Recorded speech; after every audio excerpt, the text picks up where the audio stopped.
The Galactic Council chamber stretched across 3 kilometers of crystal and living stone. 700 alien species sat in galleries that rose toward a ceiling filled with artificial stars. At the center of this impossible room, a single platform floated in empty space. This was where species came to beg for their place among the stars. On that platform stood 3 humans. Ambassador Marcus Webb was 62 years old. His hair had turned silver long ago, but his hands were steady. Beside him stood Commander Elena Voss, her military uniform crisp and perfect. And behind them both, almost invisible in his plain gray suit, stood a man named Daniel Thorne. The Grand Arbiter of the Thelvorn Dominion spoke first. It was a creature made of liquid silver, its form constantly shifting and changing. Its voice did not come from any mouth. Instead, the words seemed to appear directly inside every listener's mind.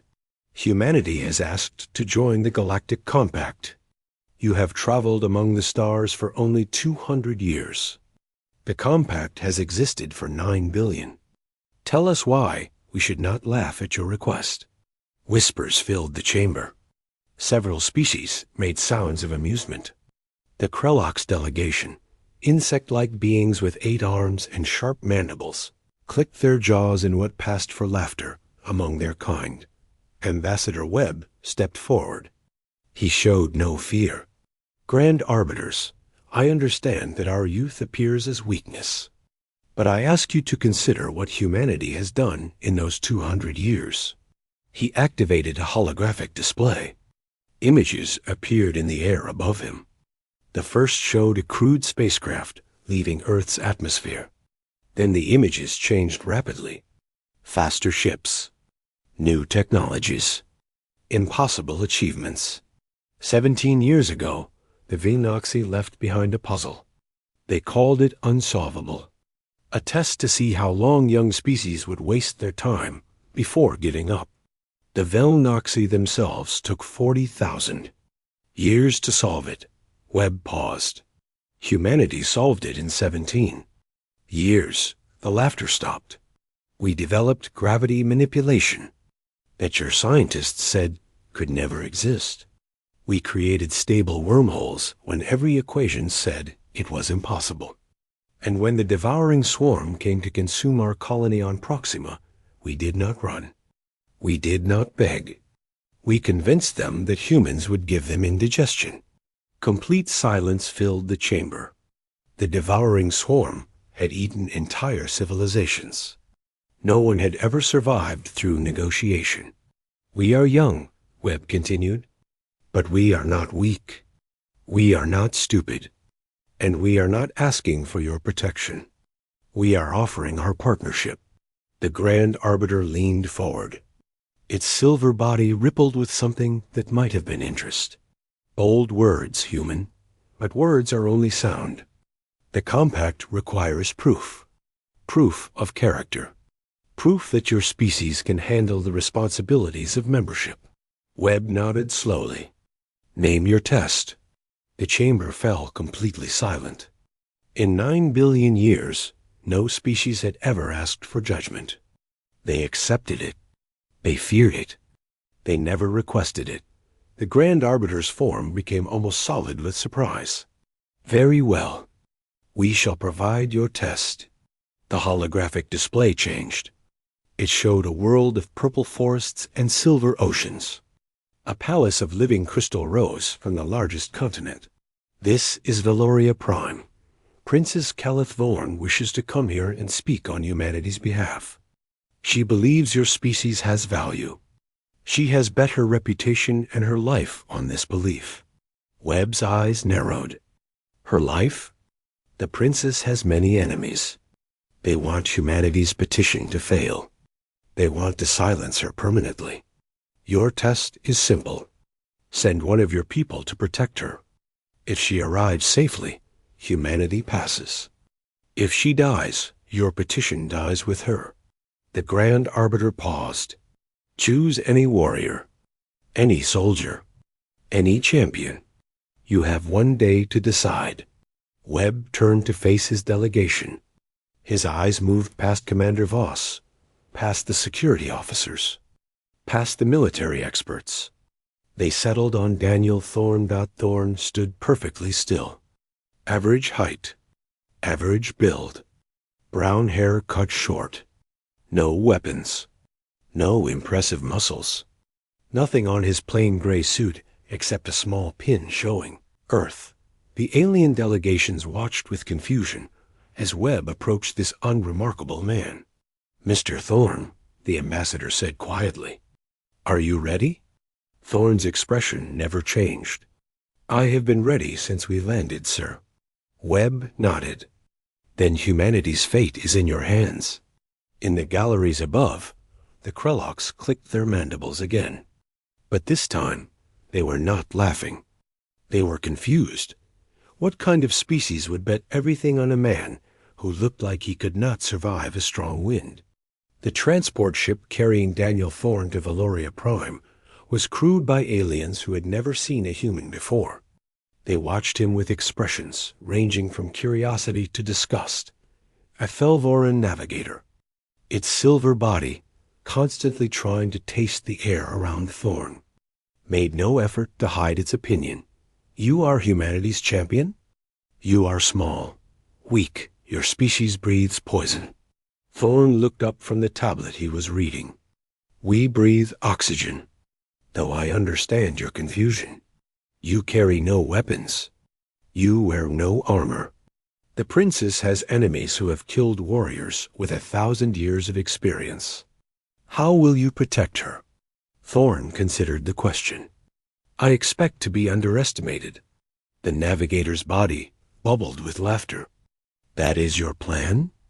To be underestimated? It has worked before." The shuttle descended through Valuria's atmosphere. Thorne saw the Crystal Palace for the first time. It was beautiful beyond words. Towers reaching toward twin suns. Light splitting into rainbows that painted the forests in impossible colors. It was also a nightmare to defend. 17 major entrances. Glass walls that offered no cover. Hallways wide enough for armies. Good, Thorne thought. The more opportunities his enemies had, the more mistakes they would make. Princess Keleth Vorn was not what Thorne expected. She stood nearly 7 feet tall. Her skin was the color of purple gemstones. Her eyes shone like liquid gold. Crystal formations grew from her temples like a natural crown. She looked at Thorne and made no effort to hide her disappointment. "This is humanity's champion?" She turned to her advisor. "I asked for their finest warrior. They sent a clerk." Thorne bowed respectfully. "Your Highness, I am Daniel Thorne. I am here to ensure your safe passage to the council chambers. You are here to die uselessly while my real guards do the work." She gestured at 12 massive Valorian soldiers standing at attention. Each one was 8 feet tall, covered in crystal armor, carrying weapons that could destroy buildings. "I understand completely, Your Highness. Do you? Then stay out of the way and try not to embarrass your species." She swept from the room. Only her elderly advisor remained, studying Thorne with ancient eyes. "You are not offended by her words," the advisor observed. "No, most beings would be." Thorne smiled slightly. "I have been underestimated by experts. Your princess is actually quite polite." That night, Thorne walked the palace corridors alone. The guards had dismissed him as useless, which was exactly what he wanted. He counted shadows, mapped blind spots, found 17 places where someone could hide from Valorian sensors. In one of those shadows, he found something that made his blood run cold. A scrap of fabric. Not from Valoria. Not from any compact world. Custom material designed for stealth. Operations. Someone was already inside the palace. Someone had been here for days. Thorne pocketed the fabric and kept walking, his face showing nothing. 12 royal guards, the finest warriors on Valoria Prime, against whoever left this fabric. They would not be enough. The real fight would happen in shadows. and Daniel Thorne had spent his entire career in the dark. Princess Calith's morning began with a security report from Captain Rendox, commander of her royal guard. He stood at attention, his crystal armor shining, his words confident. All sensors show normal activity. Shield generators are at full power. We have found no threats. Calith nodded. And our human observer? Rendox's face twisted with barely hidden disgust. He spent the night walking the halls, touching walls, counting steps. I believe the creature is broken. Perhaps it is lost. Humans are said to have poor sense of direction. Neither of them knew that Daniel Thorne had slept for exactly 47 minutes that night. The rest of his time had been spent doing something no Valorian would think to do. He had been listening. Valorians communicated through gestures and crystal vibrations, a language of light and sound that humans could not see. But they also made small noises, unconscious sounds, the way their crystal bodies hummed when stressed, the clicks their joints made when preparing for combat. Thorne had spent 3 years studying those sounds. Last night, he had heard something interesting. 3 of the guards hummed at frequencies that did not match their words. They claimed to be calm, but their bodies sang with tension. They claimed to be loyal, but their harmonics carried notes of lies. 3 guards out of 12 were not what they seemed. The assassination attempt came during lunch. Princess Calith sat at a crystal table, surrounded by diplomats discussing her testimony. Daniel Thorne stood in the corner, exactly where he had been placed, out of the way, ignored, forgotten, which was why he was the only one who saw the server's hands. Valorian servers moved with practiced grace, but this server moved differently, a tiny bit too precise, a fraction too calculated. Not a server, a professional killer wearing a server's face. Thorne watched the killer approach the princess, watched the subtle shift in posture that meant hidden weapons, watched the moment of decision form in the assassin's eyes. He moved. No one saw him cross the room. One moment he was in the corner. The next, he stood between the princess and the assassin. His hand closed around the killer's wrist with exactly enough pressure to stop all movement.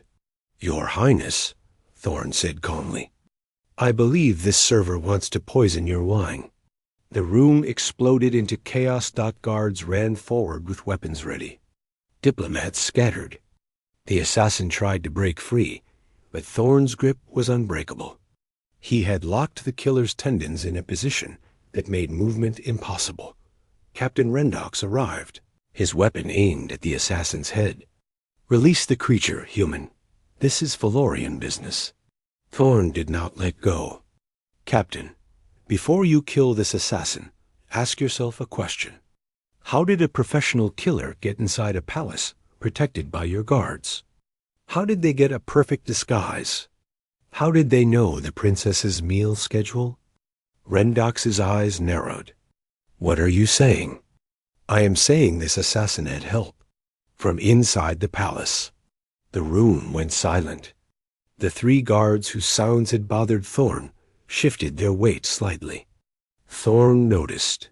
"I also suggest you do not kill this assassin yet.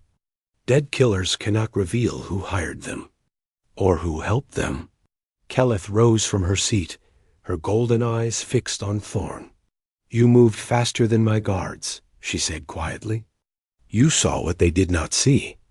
You knew what they did not know. Yes, Your Highness.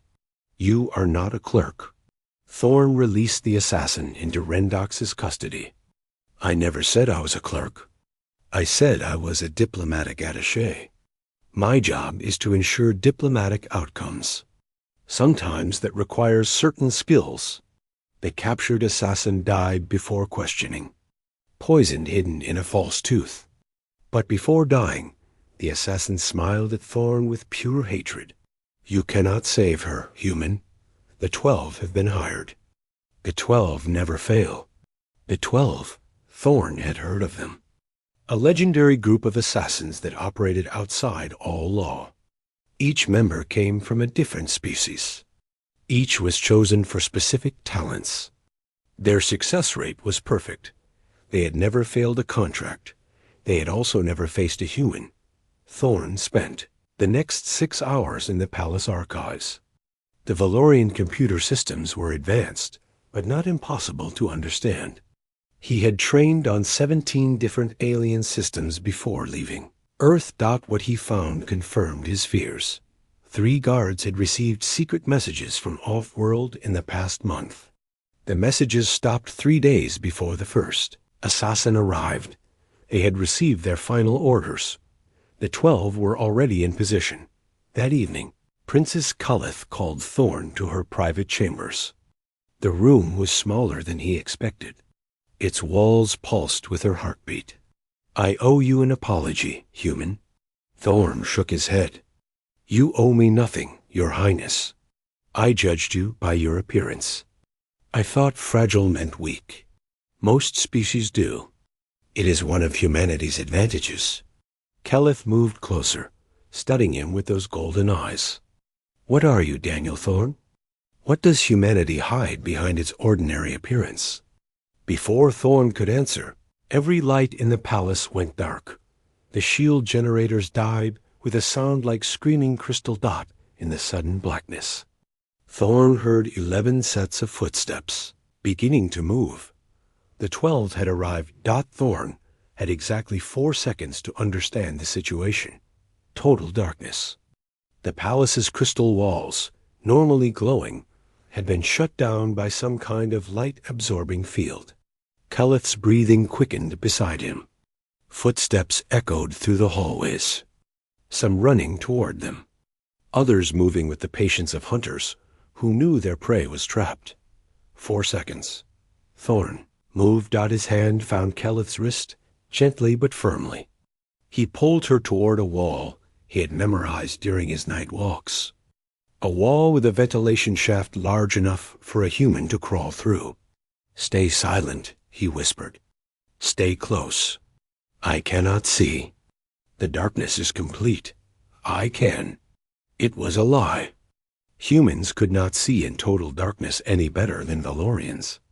But Thorn did not need to see.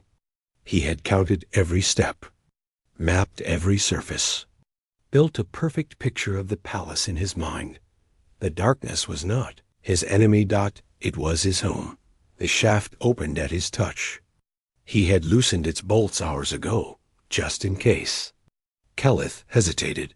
"Your Highness," Thorn said, "in 30 seconds, 9 assassins will reach this room. They have heat vision, sound detection, and body trackers. The only reason they have not found us is that the darkness affects their equipment too. That will not last." Cullith crawled into the shaft. They emerged 3 levels below, in an area where water flowed from underground springs. Thorn had chosen this place carefully. The water temperature hid heat signatures. The flowing sound covered footsteps. The maintenance tunnels offered 17 escape routes. "We must reach my guards," Cullith whispered. "Captain Rendox. Captain Rendox is either dead or working against you." "Impossible. He has served my family for 2 centuries. Thorn paused, listening. Footsteps above them. 3 sets, moving in a search pattern. "Your Highness, of the 12 royal guards, 3 are traitors. I do not know which 3 yet. Until I do, we cannot trust any of them." Cullith's golden eyes reflected the faint glow of the water. "Then we are alone." "No, we are hidden. There is a difference." "What difference?" Thorn allowed himself a small smile. "When you are alone, you have nothing. When you are hidden, your enemies do not know what you have." Somewhere above them, the hunters continued their search. 11 professional killers, each one a master of death.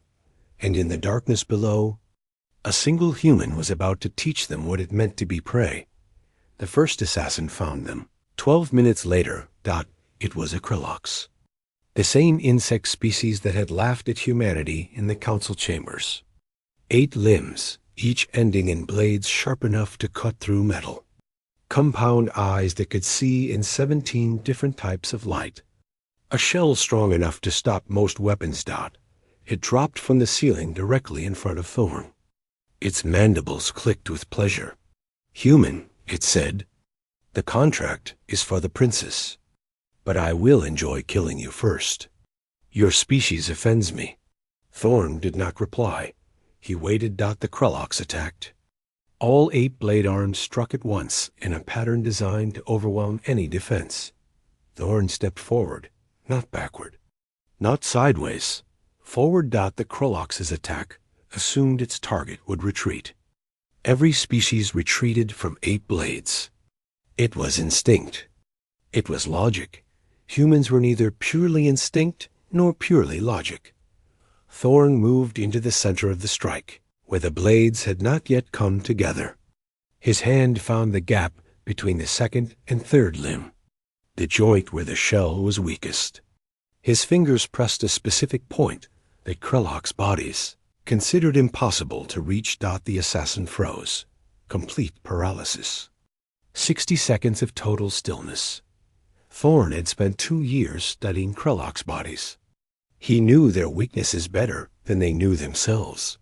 "Your Highness," he said calmly, "please wait here. I need to have a conversation with this professional." He dragged the frozen Krulloks into a side passage, away from the princess.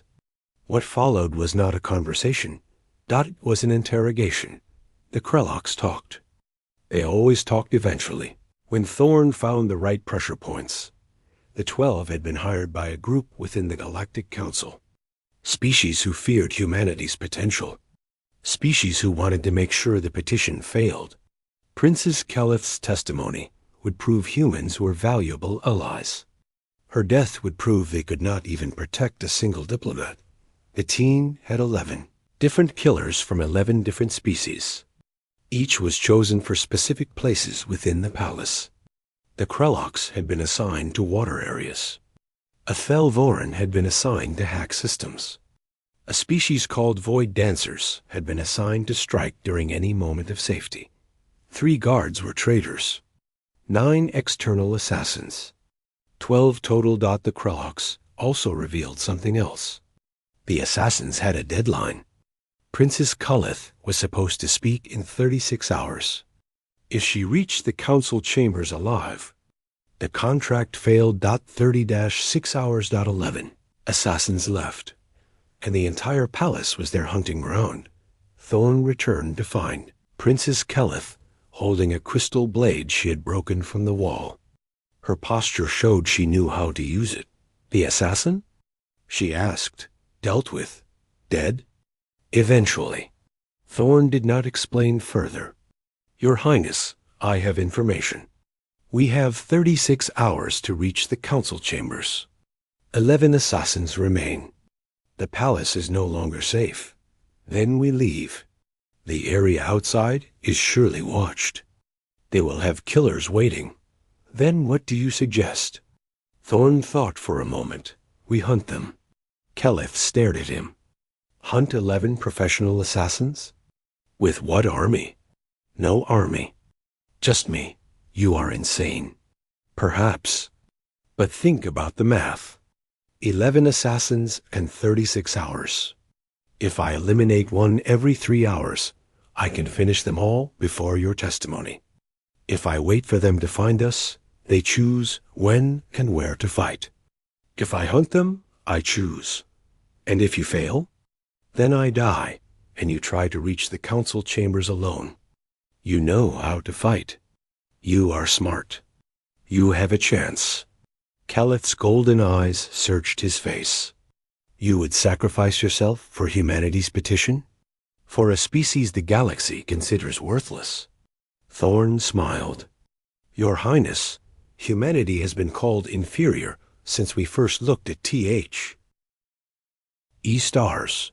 We have learned to see it as motivation. The second assassin was a Thelvoran, the same silver species that served on the Grand Arbiter Council. This one had gotten into the palace computers, its liquid form flowing through cables and corrupting security systems. Thorn found it in the central computer room. Its body merged with the machines. It had not expected visitors. Human, it bubbled. You should not be able to find me. My form cannot be detected. I did not use Valorian sensors. Then how? Thorn held up a small device. A chemical scanner he had built from parts in the water area. Mercury has a unique energy signature. Your species leaves traces wherever you go. I simply followed the trail. The Thelveran's form rippled. You are more dangerous than the contract said. The contract was based on incomplete information. Humanity is always more dangerous than expected. The Thelvoran attacked, its liquid body forming a dozen sharp spikes. Thorn had prepared for this. He threw the scanner into the center of the Thelveran's mass. The device released its contents. A chemical designed to harden mercury-based life forms. Nothing deadly, just temporarily freezing. The Thelveran's liquid body became a twisted statue, its mind trapped but aware. That is 2, Thorn said quietly. 9 remaining. 30-3 hours left. By the time Thorn returned to Keleth's hiding place, he had dealt with a third assassin, a being called a Shade Walker, able to exist partly outside normal reality. It had required creativity. Thorn had used the palace's resonance crystals to create sounds that forced the creature back into solid form. 3 down, 9 to go. But as he approached the water area, he heard something that made his blood freeze. Keleth's voice, screaming. Not in pain. In fury, he ran. When he arrived, he found the princess surrounded by 4 figures. 3 royal guards and 1 creature he did not recognize. The guards had weapons aimed at her. The unknown creature spoke in a voice like grinding stones. The princess's escort has proven difficult, it said. But no matter. We have changed our approach. Captain Rendox, secure the target. Captain Rendox stepped forward, his weapon aimed at Keleth's heart. His crystal armor hummed with readiness. His eyes held no trace of loyalty. He had been a traitor from the beginning. I am sorry, Your Highness, Rendox said. But the compact's balance requires humanity's failure. Your testimony would upset an order that has existed for billions of years. Keleth's eyes blazed with betrayal. You swore an oath. To my family. To my throne. I swore an oath to the galaxy. Your family is temporary. The compact is forever. The unknown creature waved impatiently. Enough. Kill her. Rendox's finger tightened on the trigger, and Daniel Thorn stepped out of the shadows behind him. Captain, Thorn said softly, you really should have checked the ventilation shafts. The room froze for exactly 2 seconds. Everyone needed time to understand how Daniel Thorn had appeared from empty air. Captain Rendox recovered first. He spun, his weapon tracking toward the human who should not be there. Thorn was faster, not because he was stronger, not because he was more skilled, but because he had spent the last 3 seconds studying every detail. Rendox's stance, the weight of his armor, the tiny movements that came before his turn. Humans called it prediction. Other species called it impossible. Thorn called it training. He moved inside Rendox's guard before the weapon could fire. His hand found the exact spot where Valorian crystal armor connected to living flesh. A specific pressure, a perfect angle. The armor's power systems overloaded, locking Rendox in place like a statue of his own betrayal. The 2 other traitor guards raised their weapons. Thorn was already moving. The first guard shot missed by inches. Thorn had predicted the angle and moved. The second guard hesitated for a moment, unsure whether to shoot or defend. That hesitation cost everything. Thorn reached him in 2 steps and used the same technique. The guard's armor froze, trapping him mid-motion. The unknown creature watched with growing fear. "What are you?" it demanded. Thorn turned to face it. His expression was calm, almost pleasant. "I am a diplomatic attaché. My job is to ensure diplomatic outcomes. This is not diplomacy. This is war. War is simply diplomacy at higher intensity." Thorn stepped forward. "You made a mistake when you hired the 12. You thought killing Princess Keleth would prove humanity's weakness. Instead, you gave us a chance to show exactly what we can do." The creature stepped back. "The 12 have never failed. There is a first time for everything, especially when facing a species that has existed for only 200 years, but has already surprised the galaxy." The creature was not a fighter. It was a planner. When Thorn moved toward it, the creature did the only thing its nature allowed. It ran, and it called every remaining assassin as it fled. Alarm screamed through the palace. The darkness deepened.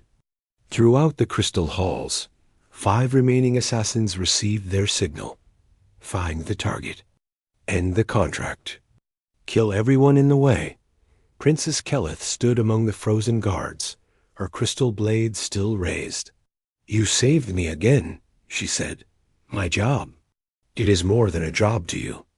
I can see it in how you move." She stepped closer. "Why do you care so much about my survival?" "You never met me before this week."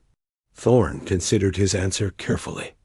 "Your Highness, humanity's petition is not just about joining the compact. It is about proving we belong among the stars. Every species that joined did so by showing their value. Some proved it through technology, others through art, others through ideas. And humanity? Humanity proves its value through stubbornness, through refusing to accept defeat, through protecting those who need protection, even when the cost is terrible." He met her golden eyes. "Your death would not just end our petition.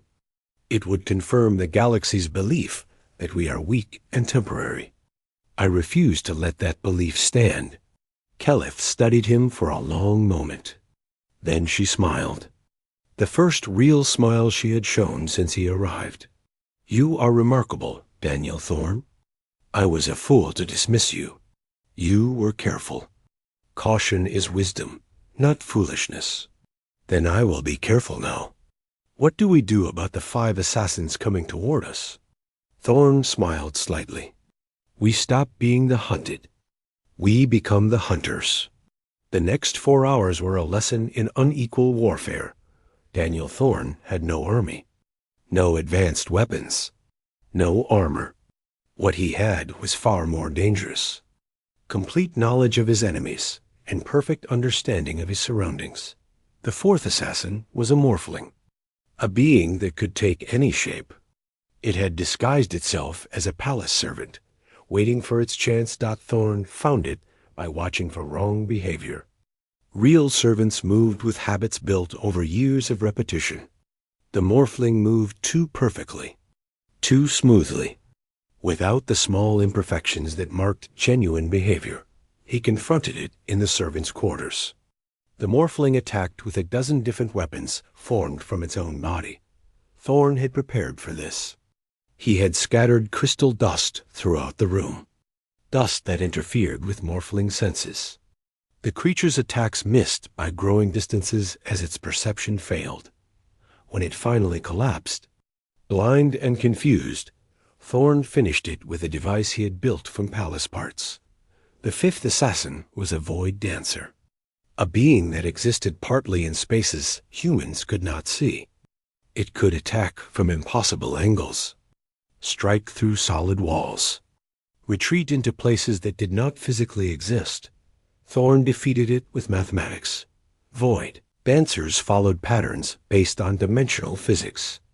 Their attacks seemed random, but were actually controlled by rules as rigid as any natural law.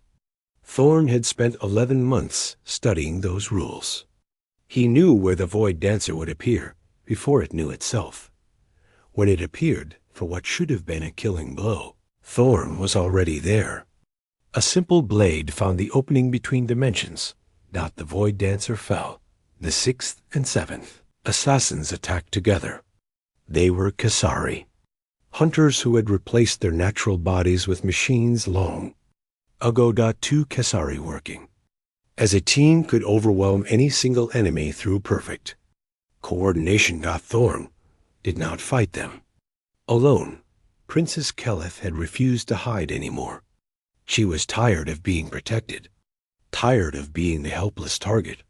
Her crystal blade moved with centuries of royal training. They fought back to back in the Great Hall. Kasari attacks came from all directions. Thorn covered angles that Keleth could not see. Keleth protected positions that Thorn could not reach. For the first time since arriving on Veloria Prime, Thorn felt something other than calculation. He felt trust. The Kasari fell. One to Keleth's blade, one to Thorn's precise strikes against their machine parts. 7 assassins down, 4 remaining, somewhere in the palace. The planner creature was watching, adjusting, preparing something new. 12 hours remained until Keleth's testimony. They had reached a strong position in the palace's central tower. Guards loyal to the princess had gathered around them. Their numbers were small, but their determination was strong. 3 assassins remained in the palace. The planner had not been found. We wait here, Thorn said. The remaining assassins must come to us. In this position, we control the fight. Keleth nodded, exhausted but unbroken. And then? How do we reach the council chambers? Your personal transport is still in the hangar.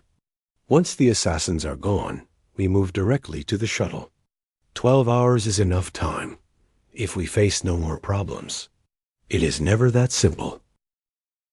As if answering his words, every communication system in the palace turned on. A familiar voice echoed through the halls. Daniel Thorn, Princess Keleth, you have performed well. The 12 has not faced such resistance in 3,000 years. But you have made a critical error. Thorn's body tensed. You assumed there were only 12 of us. That was the information you gathered. But contracts can be changed. And for humanity's failure, certain parties were willing to pay extra. Throughout the palace, shadows began to move. Not 3 shadows. Not 4. Dozens. I have called in every available asset. Every killer who owes me. Every professional who wants payment.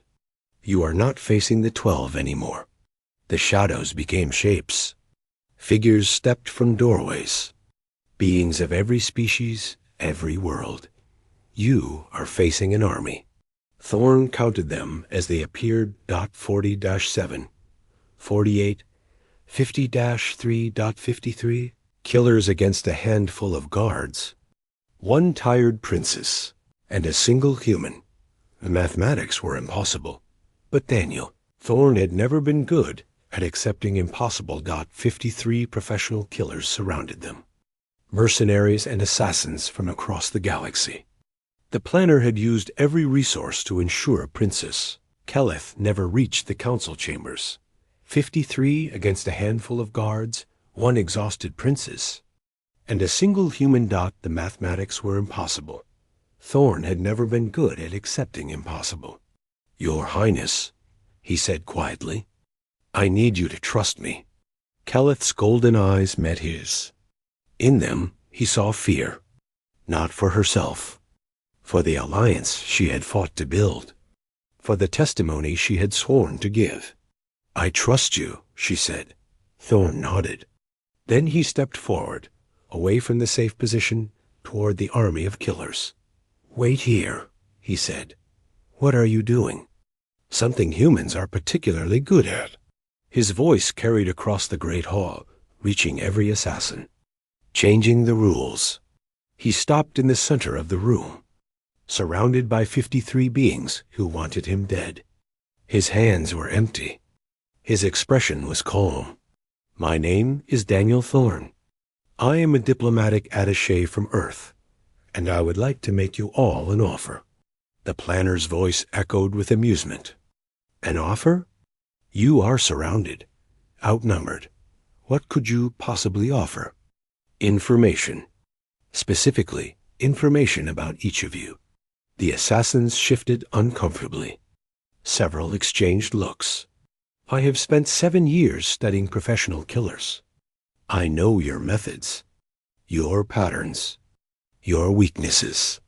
Most importantly, I know your identities. Real identities. The ones you hide from compact authorities. The ones that would end your freedom if they became public. The discomfort grew. Several assassins lowered their weapons slightly. If you kill the princess tonight, that information will be released.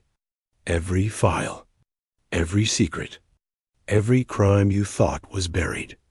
The Compact's justice system will hunt you forever. The planner laughed. You are lying. You cannot have that much intelligence on 53 individuals. Thorn smiled. It was not a pleasant smile. I only have detailed files on 12 of you. The original 12. But none of you know which 12. And none of you are willing to bet your lives that you are not on the list. Silence filled the hall. The assassins looked at each other with new suspicion. Trust, already thin among killers, disappeared completely. Here is my offer. Leave now. Walk away from this contract. I will destroy the files without releasing them. The 12 who are at risk will never know how close they came. The 41 who are safe will simply collect payment for a job that became too expensive. The planner's voice rose with anger. Do not listen to him. He is manipulating you. Kill him. But the assassins did not move. Professional killers survived by calculating risk. The risk of attacking had just become unknown. Any one of them might be on the list. Any move might trigger exposure. One by one, they began to leave, not running, not fleeing, simply reconsidering. Professional killers knew when a contract was too costly. And Thorn had just made this contract more expensive than any payment was worth. Within minutes, only 11 assassins remained. The planner and the final members of the original 12. Clever, the planner admitted. You removed 42 killers without raising a weapon. But the 12 do not operate on fear. We operate on reputation. And our reputation requires completing every contract. The 11 assassins moved forward as one, and Daniel Thorne finally stopped holding back. What followed was not a battle. It was a demonstration. The 12 had been recruited from across the galaxy. Each represented the peak of their species' killing arts. They had trained for centuries. Perfected techniques that had no defense. Daniel Thorne had trained for 7 years. A moment compared to their lifetimes, but he had trained specifically for them. Every movement they made, he had prepared for. Every technique they tried, he had a counter. Every advantage they possessed, he had found a weakness. The first assassin fell to a pressure point its species had forgotten existed. The second collapsed when Thorn disrupted its energy field. The third, fourth, and fifth attacked together and found themselves tangled in each other's strike. Thorn moved through them like water through stones, never stopping, never slowing, never letting them use their numbers. Behind him, Princess Keleth watched with growing amazement. She had seen legendary warriors. She had witnessed battles that would be remembered for ages. She had never seen anything like Daniel Thorne. The sixth assassin's weapon shattered against a wall. Thorne had positioned himself beside crystal that created exactly the right vibration to destroy it. The seventh and eighth attacked from opposite directions, certain they had created an impossible situation. Thorne dropped to the ground at the exact moment. Their attacks connected with each other instead of him. 3 assassins remained, plus the planner. Thorne was breathing hard now. Blood ran from many small wounds. His movements were slower, but his eyes remained calm, focused, certain. The 9th assassin charged. Thorne stepped aside, used its momentum against it, sent it crashing into the 10th with breaking force. One assassin left, a creature of pure shadow that seemed impossible to touch. Thorn had saved a special weapon for this one. From his pocket, he produced a small crystal, a light core from the palace's backup systems, modified to create a specific frequency, the frequency that shadow beings could not survive. Light exploded through the hall. The shadow creature screamed and dissolved into nothing. Only the planner remained. It stood frozen, unable to understand what it had witnessed. 11 of the galaxy's most dangerous killers, defeated by one human in less than 5 minutes. Impossible, it whispered. Thorn stepped forward. His expression showed exhaustion. Sadness almost, as if the violence weighed on him despite being necessary. Nothing is impossible. The galaxy simply has not learned what humanity can do. 7 hours later, Princess Keleth stood in the Galactic Council chambers. The galleries were packed. Every species that had mocked humanity was present. The Grand Arbiters sat in their positions of cosmic authority. Ambassador Webb stood beside the princess. Commander Voss flanked his other side. And behind them all, barely visible, stood Daniel Thorn. His wounds had been treated, but exhaustion lined his face. He had not slept in nearly 50 hours. Every muscle ached from fighting beings that should have been impossible to defeat. But he was present, alive, and the princess was ready to speak. The Grand Arbiter spoke first. Princess Keleth Vorn, you have arrived safely, despite considerable opposition. This is noted. Keleth stepped forward. Grand Arbiters, I have come to testify on behalf of humanity. Speak. Keleth faced the 700 species watching her. I came believing humanity was worthy of membership. I had studied their history, their achievements, but I had not experienced humanity directly. Not until 48 hours ago. She paused. 48 hours ago, 12 of the galaxy's deadliest assassins tried to kill me. They were joined by 41 more, 53 professionals, paid to ensure I never reached this chamber. Whispers filled the galleries. I survived because of one human, one man, dismissed by my guards as useless, overlooked by my advisors. I myself called him a clerk. She turned to look at Thorn. That man eliminated 12 assassins in direct combat. He convinced 41 others to leave through intelligence and understanding alone. He did this without an army, without superior weapons, without any advantage other species rely upon. She stepped forward, her voice rising. He did it with preparation, dedication, and an absolute refusal to accept defeat. The Grand Arbiter's silver form rippled with interest. One human against 53 assassins. One human, Keleth confirmed. And he fought not for glory, not for payment. He fought because humanity believes in protecting those who need protection. She pointed at the Earth delegation. That is humanity. That is what they offer the Compact. Not physical strength, not advanced technology, but something rarer. An unbreakable belief that no challenge is too great, no enemy too powerful, no situation too hopeless. She bowed her head. I stake my reputation and my crown on this testimony. Humanity deserves membership in the Galactic Compact. The vote took 7 hours. 712 species debating, arguing, reconsidering positions held for ages. In the end, the result was clear. 689 species voted yes. 20-3 did not vote. None voted no. Daniel Thorn found Princess Keleth watching the stars through a window 3 hours later. The celebrations continued without them. You could be celebrating, she said. You are a hero. Thorn shook his head. I am a diplomatic attaché. I ensured a diplomatic outcome. Keleth smiled. What will you do now? Thorn was quiet for a moment. There are other petitions. Other species seeking membership. Other beings who need protection. You would do this again? If necessary. Keleth took his hand. A gesture of alliance that went beyond species and politics.